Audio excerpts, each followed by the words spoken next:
Assalamualaikum warahmatullahi wabarakatuh.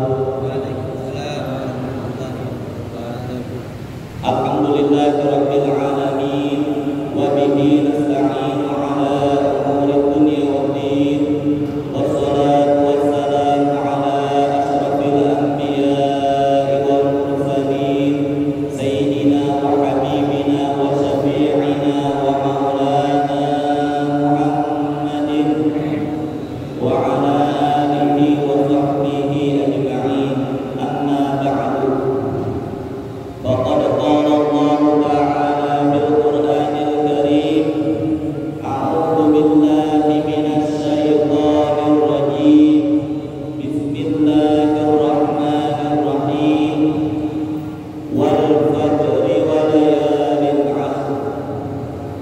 Wa qala Rasulullah sallallahu alaihi wasallam, ma min ayyamin al-'amalu shalihu fiha ahabbu ila Allah min hadhihi al-ayyam ay al-ayyamil 'ashr. Atau kama qala Rasulullah sallallahu alaihi wasallam. Hadirin dan hadirat jamaah Masjid Jami'ar Raghibin, jamaah salat subuh gabungan yang dirahmati Allah Subhanahu wa taala. Mudah-mudahan semua yang hadir pada hari ini mendapatkan limpahan rahmat dan kasih sayang Allah Subhanahu wa taala. Amin ya rabbal alamin. Yang kami khususkan dan kami istimewakan guru kami yang kami muliakan, Al-Mukarram Al-Muhtaram. Yang pertama, Ayahanda Haji Jailani Mas'ud selaku Ketua DPR dan Bapak Ketua RW 07 Kelurahan Porotan, mudah-mudahan selalu dalam keadaan sehat walafiat, diberikan keberkahan di dunia dan di akhirat. Amin ya rabbal alamin. Yang saya hormati dan kami muliakan guru kami tercinta Al-Mukarram Al-Ustaz Ahmad Zakaria Al-Ansari, Al-Mukarram guru kami Al-Ustaz Haji Muhammad Zaid Mulki, Al-Mukarram guru kami yang tercinta juga Al-Ustaz Haji Ahmad Nazir, Al-Ustaz Ahmad Sahruri, Al-Ustaz Syafi'i Zubair. Mudah-mudahan semuanya guru kita Allah Subhanahu wa taala berikan nikmat sehat wal afiat, diberikan kelancaran dalam dakwah beliau, diberikan keberkahan di dunia dan di akhirat. Amin ya rabbal alamin. Bapak Ibu yang dirahmati Allah Subhanahu wa taala, mari kita baca satu surah Fatihah. Kita doakan untuk almarhumin dan almarhumah, keluarga kita, orang tua kita, guru kita, saudara-saudara kita yang telah mendahului kita, khususnya orang-orang yang berjasa atas pembangunan dan pembesaran Masjid Jami'ar Raghibin ini. Kita doakan semoga Allah Subhanahu wa taala ampuni dosa mereka semuanya, diterima segala amal kebaikannya, dijadikan kuburnya rawdah min riyadil jannah. Ala hadhihi niyyah wa kulli niyyatin shalihah ila hadratin Nabi Mustafa Rasulullah sallallahu alaihi wasallam wa alihi wa ashabihi wa azwajihi wa dzurriyyatihi wa ahli baitihi al-kiram. Thumma ila arwahi abaina wa ummahatina wa ajdadina wa jaddatina wa masyayikhina fid din wa mu'allimina wa asatizatina wa lidhawil huquqi alaina ajma'in wa liman alladhina matu fi ahli Rorotan wa fi ahli Masjidil Raghibin. Anna Allah yaghfiru lahum wa yarhamhum wa ya'li darajatihim fil jannah wa yu'inu alaina min barakatihim wa asrarihim wa amwalihim wa 'ulumihim fid din wa dunya wal akhirah. Al-Fatihah.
kurban. Ya, mohon izinkan saya belajar menyampaikan suatu apa yang pernah saya pelajari dari guru saya, dari tempat saya belajar, yang diantaranya dari guru saya di sini semuanya, yaitu tentang keutamaan kurban, ya, tentang ibadah kurban. Ibadah kurban ini hanya berlaku atau terjadi pada bulan Dzulhijjah. Ya. Kalau di bulan-bulan yang lain mungkin akikah atau motong biasanya. Makanya kesempatannya setahun memang Allah udah dengan rahmatnya itu Allah kasih setahun sekali biar kita itu nyicil sebenarnya. Cuma manusia kadang ya banyak aja keperluannya, ya sampai nyicil gak bisa. Ya. Ya, jadi ini hikmah Allah SWT memerintahkan kurban itu setahun sekali, karena memang ukurannya kalau kita ngumpulin bisa libur saja bisa. Mudah-mudahan lah kita ada azam, ada niat yang kuat, tekad. Kalau nggak tahun ini, mudah-mudahan tahun depan. Amin ya rabbal alamin. Jadi di bulan Dzulhijjah ini ada berlapis keutamaan Bapak Ibu yang dirahmati Allah. Pertama, bulan Dzulhijjah itu adalah bulan haram. Bagaimana kita ketahui dalam satu tahun ada 12 bulan, diantaranya ada 4 bulan haram. 4 bulan haram itu yang 3 berurutan, Dzulqa'dah, Dzulhijjah dan Muharram. Ini kita sedang melewatinya sampai nanti Muharram itu bulan yang haram, bulan yang dimuliakan Allah SWT. Mudah-mudahan selama bulan haram ini kita dijaga oleh Allah SWT, selalu amal baik, dihindari dari perbuatan dosa, diampuni segala dosa-dosa kita dan diterima segala amal baik kita. Amin ya rabbal alamin. Itu yang pertama, lapis pertama adalah bulan haram itu bulan mulia sebagaimana ditetapkan dalam Al-Qur'an. Inna iddatas syuhuri 'indallahi 12 syahran fi kitabillah. Yauma khalaqas samawati wal ardh minha arba'atun hurum. Itu firman Allah, saya lupa ayatnya. Ya, kurang lebih seperti itu, yang artinya Allah sudah tetapkan di dalam takdirnya bahwa dalam satu tahun itu 12 bulan gak bakal bergeser. Pak, setahun gak bakal berubah jadi 13 bulan. Ini udah ketetapan Allah Al-Mati, Allah Maha Kokoh ketetapannya. Gak bakal berubah sampai akhir zaman. Kecuali nanti di akhir zaman ada yang katanya satu hari itu menurut riwayat yang disampaikan oleh Nabi, satu hari bisa 40 tahun namanya. Ya. Alhamdulillah, mudah-mudahan kita gak ketemu akhir zaman. Ya. Kalau orang-orang pada ceramah tentang akhir zaman supaya kita bisa berubah lebih baik aja. Tapi mudah-mudahan kita gak bertemu dengan akhir zaman. Maksudnya ketemu dengan tanda-tanda yang besar, tanda-tanda kiamat yang besar. Amin ya rabbal alamin. Lapis yang kedua di dalam bulan Dzulhijjah itu ada 10 hari yang Allah sangat cinta di dalam 10 hari itu. Ya.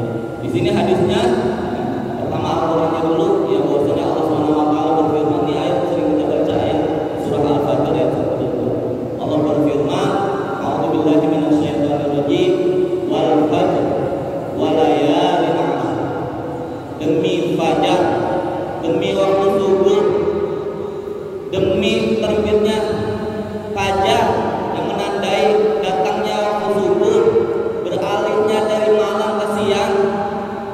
Allah bersumpah demi waktu fajar karena di dalamnya banyak keistimewaan dan kemuliaan. Walayalin 'ashr. Kemudian Allah juga bersumpah demi 10 malam. Ya. Kalimat Arab kalau mengatakan malam ini berarti siang dan malam. Siangnya dan malamnya, bukan malamnya orang. Ya. Di sini para ulama di dalam kitab tafsir mengatakan ya, 10 malam atau 10 hari yang dimaksud di ayat yang kedua ini adalah 10 hari di bulan Dzulhijjah. Memang ada 3 pendapat yang mengatakan 10 hari di bulan Ramadan. Ya, 2 pendapat. Tapi lebih kuat lagi adalah 10 hari di awal bulan Dzulhijjah. Karena dari segi keutamaan, walaupun 10 hari terakhir di bulan Ramadan itu ada keutamaannya, ada malam Lailatul Qadar, tapi dari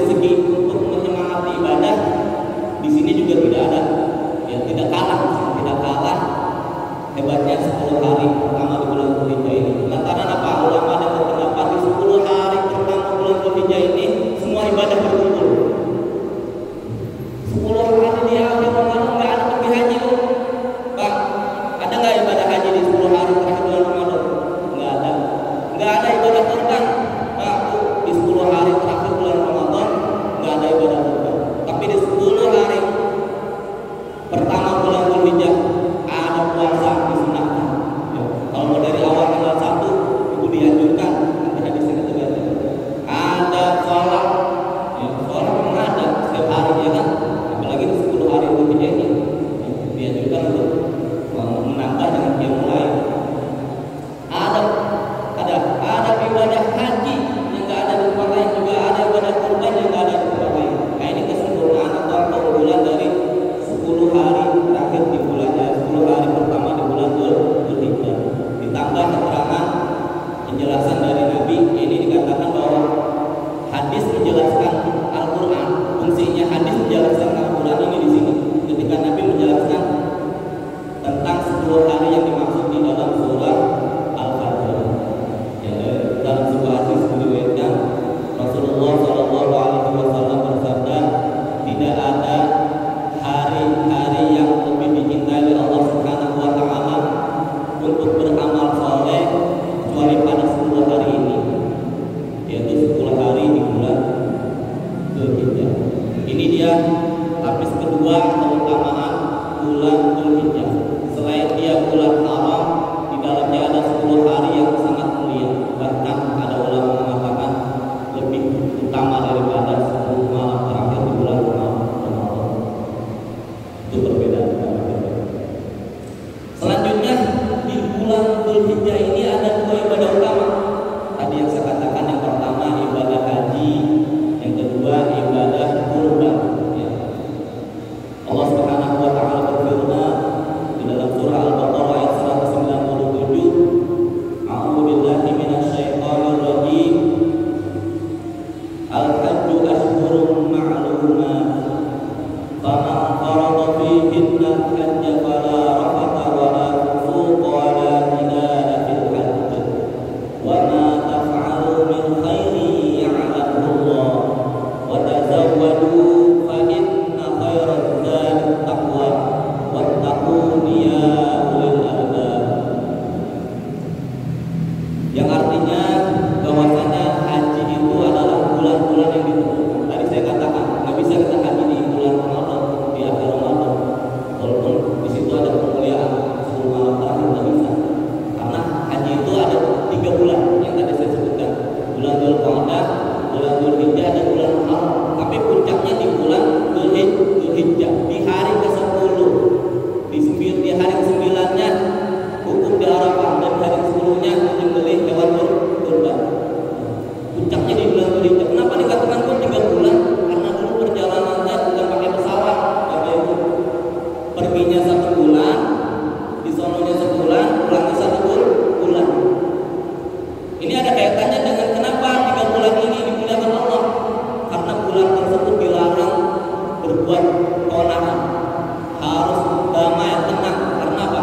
Di situ perjalanan ibadah haji ke Baitullah Allah muliakan. Nggak boleh ada peperangan, nggak boleh ada keributan. Nah, di bulan haram itu. Faman farada fihinna al-hajja fala rafatha. Ya, siapa yang mengerjakan ibadah haji, maka nggak boleh berbuat rafath, berbuat fasik, juga tidak boleh berbantah-bantahan, berdebat, adu omongan. Nah, ini mulai kepada akhlak. Jadi syariatnya haji, akhlaknya adalah sama saudara harus baik, mulai dari tutur katanya. Karena tutur kata itu menggambarkan hati seseorang.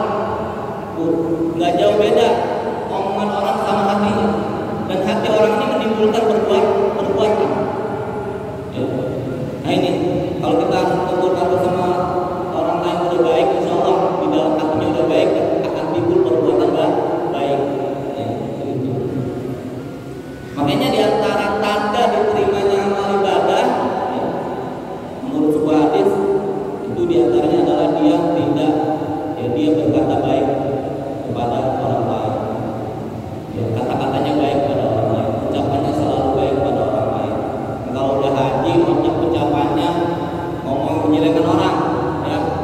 terus apa? Memfitnah orang, mencaci maki orang. Nah itu, alhamdulillah, mudah-mudahan kita terjauhkan dari perbuatan itu. Karena itu menjadi tanda tidak diterimanya ibadah haji. Harus haji lagi kan? Ya, cukup haji hanya sekali. Nah, kalau memperbaiki dengan umroh, bisa kita perbaiki lagi. Tidak ada kata terlambat, tidak ada kata sudah berakhir. Belum, semua Allah Subhanahu wa taala buka pintu rahmat seluas-luasnya. Kalau masih belum baik, coba lagi supaya lebih baik. Manusia itu namanya nggak ada suci, istilah suci pasti ada salahnya, ada kekurangannya. Itulah Allah Subhanahu wa taala, Tuhan yang Maha Rahman itu. Allah akan memberikan rahmat dan ampunan dan peluang untuk terus lebih baik lagi. Wa ma taf'alu min khairi ya'lamu Allah. Semua perbuatan baik Allah pasti akan tahu. Walaupun kita membuat Allah tahu, begitu juga perbuatan jahat maksudnya. Wa tazawwaduna, nih kalau orang pergi haji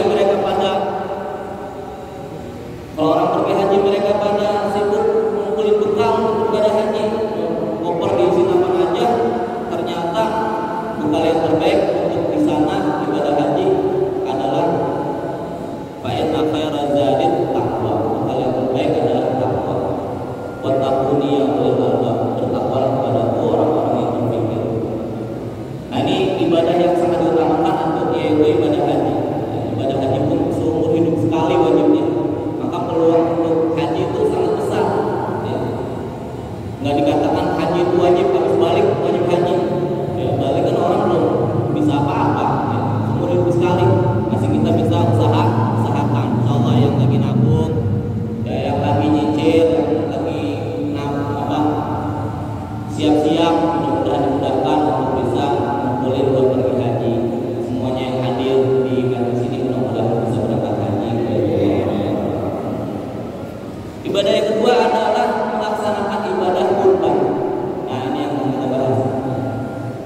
Allah Subhanahu wa taala berfirman di dalam surah Al-Hajj ayat 37 yang ayatnya berbunyi, a'udzubillahi minasyaitonir rajim, lan yanalallaha luhumuha wala dima'uha walakin yanaluhu taqwa minkum.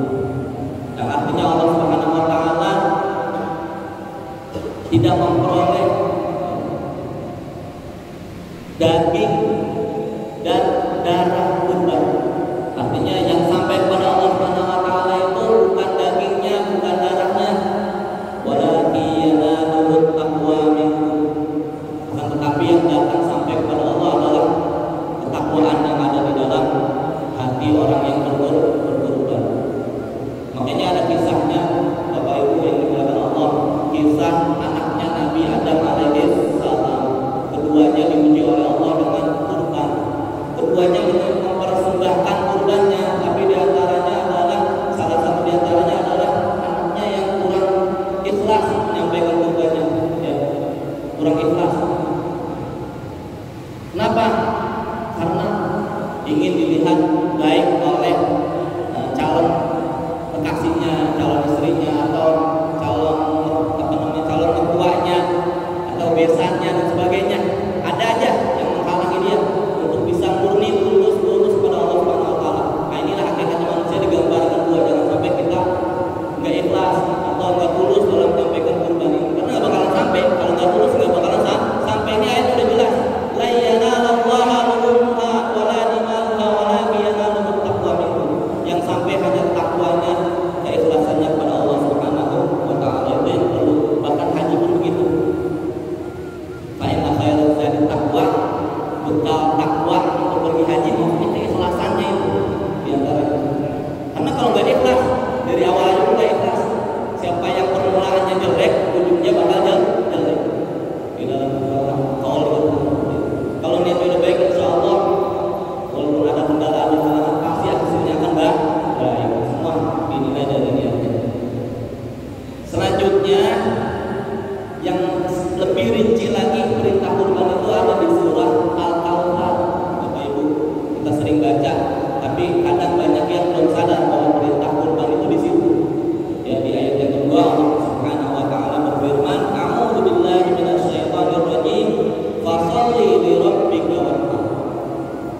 maka laksanakanlah sholat ikhlas karena Allah, karena Tuhan. Dan sembelihlah hewan ternak juga ikhlas karena Tuhan. Jadi itu li rabbika itu untuk sholat dan untuk ibadah kurban. Itu ditegaskan dengan ulang, ya. Gitu. Karena Allah Subhanahu wa taala. Ya. Hadisnya yang enggak ada di sini, jadi ada sebuah riwayat dari sahabat yang kita bacakan. Ya, dari sahabat Atha bin Yasar, tabi'in. Atha bin Yasar ini tabi'in, orang yang enggak ketemu Rasulullah. Dia bertanya kepada sahabat ini orang yang bertemu Rasulullah, tingkatannya lebih tinggi. Dia bertanya kepada Abu Ayyub Al-Ansari, sahabat yang bertemu Rasulullah, tentang ibadah kurban pada saat Rasulullah masih hidup. Ya, dia bertanya, gimana sih dulu kisahnya ibadah kurban pada zaman Rasulullah masih hidup?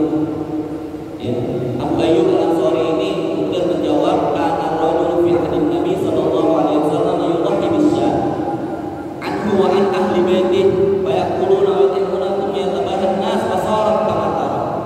Ya, di sini jadi dia cerita ada seorang pada masa Nabi yang menyembelih seekor kambing untuk dirinya dan untuk keluarganya. Satu ekor kambing untuk dirinya dan untuk keluarganya.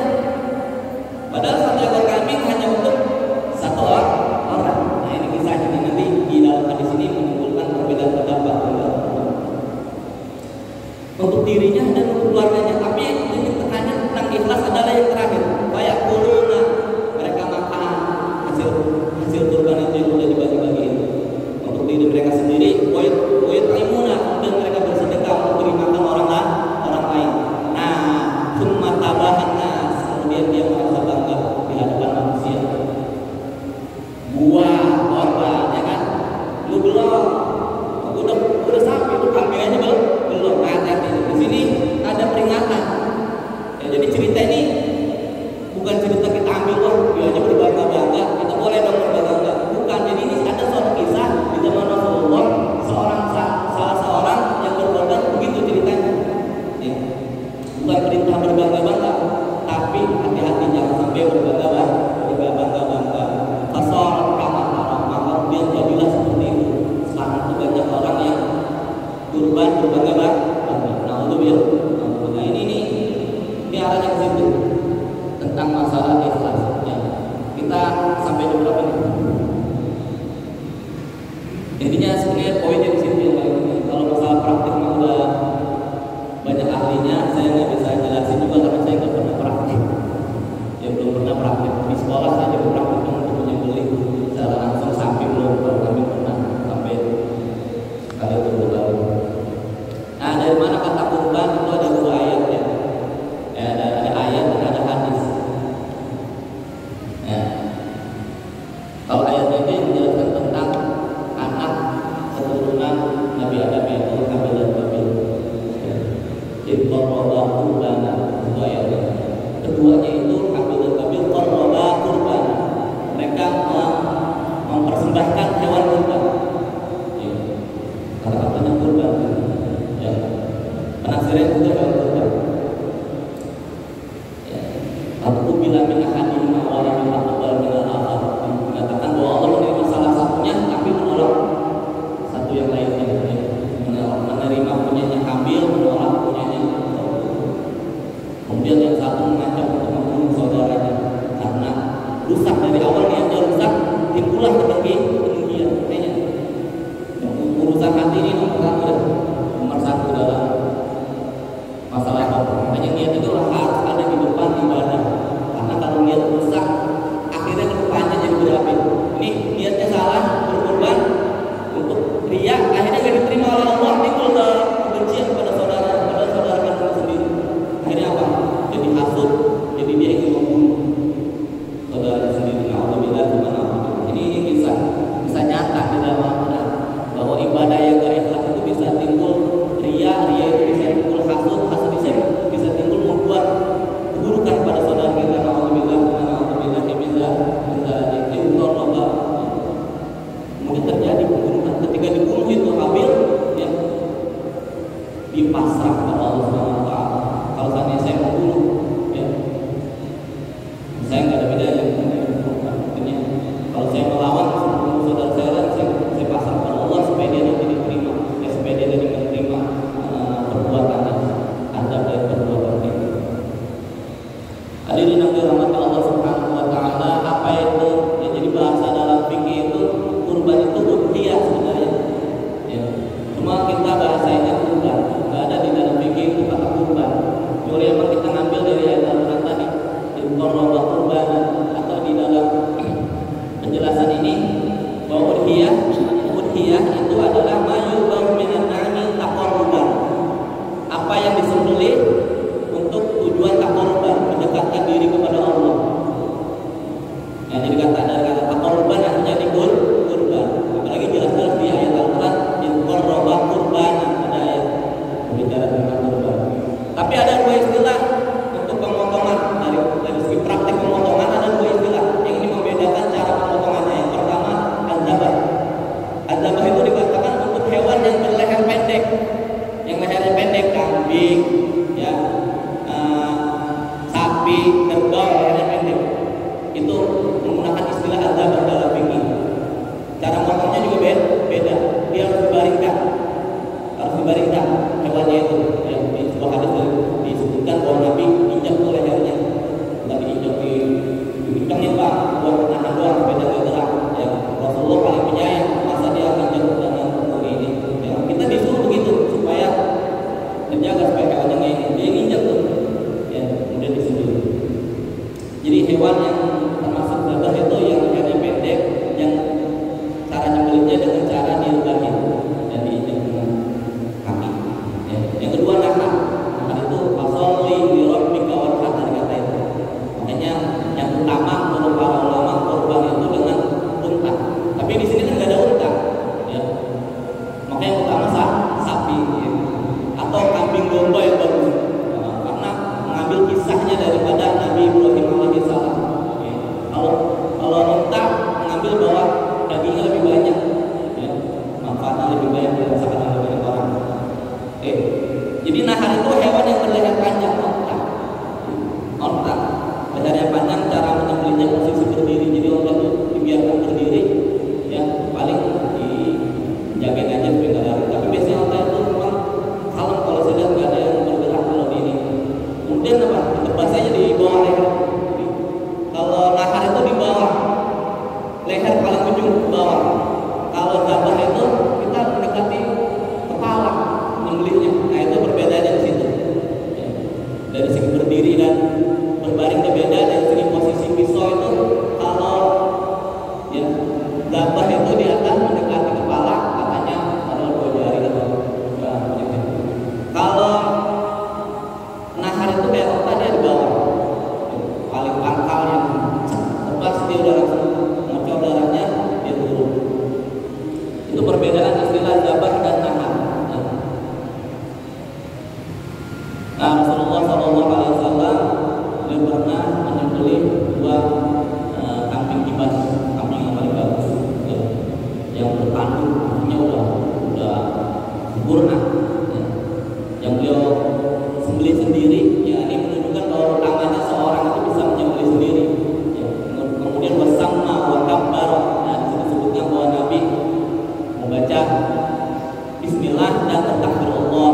Tapi dalam fikih mazhab Syafi'i dianjurkan juga bersolawat, Allahumma sholli ala sayyidina Muhammad wa ala sayyidina Muhammad. Karena ulama menyebutkan doa, semua doa kalau bisa dibarengi dengan sholawat.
untuk 7 orang di sini. Kemudian Baqarah sapi untuk 7 orang. Nah, ini menjelaskan tentang berapa porsi satu hewan ternak untuk 7 orang, berapa porsi satu hewan sapi untuk 7 orang, berapa kalau kambing untuk 1 orang. Tadi hadisnya katanya untuk keluarganya. Nah, itu memang ada perbedaan pendapat antara Imam Ahmad dengan Imam Syafi'i. Imam Ahmad ini murid, Imam Syafi'i gurunya. Perbedaan pendapat ada. Misalnya saya dengan Ustaz Muhammad pasti ada perbedaan pendapat, dan itu hal yang wajar dan sangat baik karena akan menimbulkan suatu diskusi, bukan debat, bukan berantem, ya, diskusi dan menambah khazanah keilmuan. Nanti masing-masing buat karya lah untuk sebagai penguatnya. Itu biasa, ya.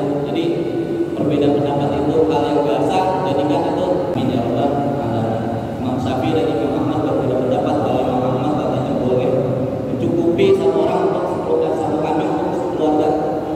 Makanya Syekh Ali Jaber pernah ngomong, ya, karena di sana ya, mungkin mazhabnya Hambali Ahmad bin Hanbal di Arab Saudi. Kemudian di Indonesia nggak bisa karena mazhabnya Syafi'i, Imam Syafi'i paten nggak goyah karena ikhtiarnya.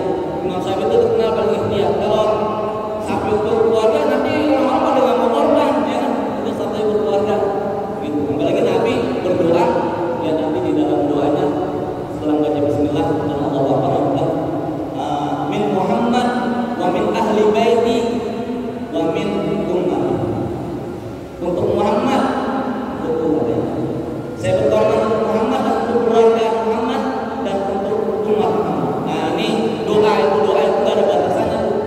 Doa beda dengan hukum fikih, ya. Tata aturannya beda. Doa itu bebas. Mau minta mobil, helikopter juga boleh. Jadi ada pandangan ulama Syafi'i yang mengatakan bahwa yang dimaksud dengan satu kambing untuk keluarga ini supaya pahala juga dapat keluarga. Nih yang menyembelih kambing hari ini satu orang kan ya. Udah nggak apa-apa doa kayak Nabi untuk keluarga saya Allah. Pahalanya dapat. Tapi yang mengumpulkan kesunahannya itu cuma satu orang. Itu menurut pandangan mazhab Imam Syafi'i. Tetap ada manfaatnya kata-kata itu. Ya, doa untuk bisa mengumpulkan sunnahnya, bisa mendapatkan pahalanya. Kemudian kalau yang nggak mampu juga sebenarnya meninggal, dia udah terlaksana oleh saudaranya, atau dia udah mendapatkan pahalanya. Kurang lebih seperti itu. Dikit lagi. Ya, lagi. Di tujuan korban menurut mazhab Syafi'i adalah di sini dikatakan korban itu untuk menebus sendiri. Masa nebus satu kambing untuk 2 orang paling cukup. Ya, syariat menghendaki penebusan diri adalah 1 ekor kambing untuk 1 orang secara sempurna, 1 kambing. Ini dalam oleh Imam Muhammad al-Bintani. Kemudian bedanya ya memang ada satu hadis yang saya pernah baca. Yang tadi itu hadisnya, ya, bahwasanya 1 ekor kambing untuk dirinya dan keluarganya itu pahalanya ada yang sah, tapi secara kesunahannya, ya, mengumpulkan kesunahannya itu dia tidak untuk semua orang, hanya untuk satu orang. Kurang lebih itulah yang dapat saya sampaikan. Mudah-mudahan ada manfaatnya. Kurang lebih